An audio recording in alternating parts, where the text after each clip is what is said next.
en la línea telefónica nuestro compañero José Nava. José, bienvenido, buenas tardes. Buenas tardes, para saludarlos desde aquí, Jonathan, desde Tabasco. José, platícanos exactamente para los que no están muy familiarizados con esta llamada Ley Garrote, que son estas modificaciones al Código Penal, ¿qué fue lo que aprobó ayer el Congreso?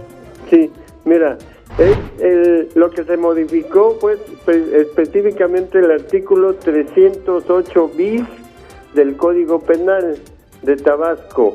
Aquí precisa que se sancionará a todo aquel que bloquee o afecte lo que es las vías de comunicación, sobre todo las que comunican a las zonas petroleras.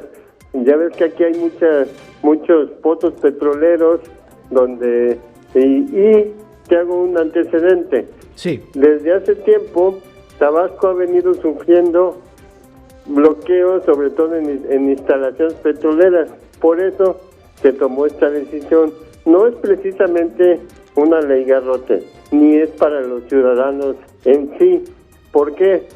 Te digo, como antecedente, todos estos bloqueos se ha detectado que generalmente no son ni trabajadores de Pemex, ni gente que busque alguna gestión social o que exija algo, sino generalmente son líderes que encabezan esos movimientos que nada tiene que ver con ese tipo de movimientos. Entonces, en este caso, se tipificó el artículo 308 bis, porque antes ya existía esa ley.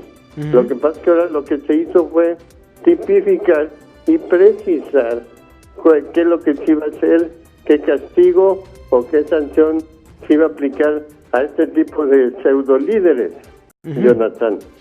Correcto, pues entonces es pero no por lo mismo es menos no ha sido menos polémica esta iniciativa. Incluso ayer Jacob Polensky, la presidenta de Morena, el propio presidente Andrés Manuel López Obrador se han pronunciado al respecto y bueno, se ha dicho claramente, lo dijo Jacob Polensky, que es una iniciativa que va con miras para que no se bloqueen los trabajos de Dos Bocas. Exactamente, y te vuelvo a repetir, como antecedente no solo se han presentado cosas por lo de la refinería, sino desde hace tiempo Tabasco viene sufriendo de ese tipo de situaciones que han afectado mucho.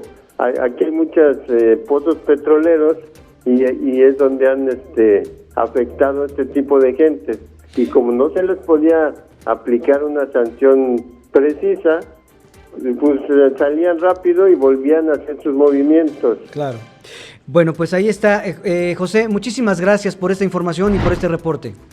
A la servirte, Jonathan, saludos. Un saludo hasta Tabasco. José Nava, él es jefe de información de la Comisión de Radio y Televisión de Tabasco.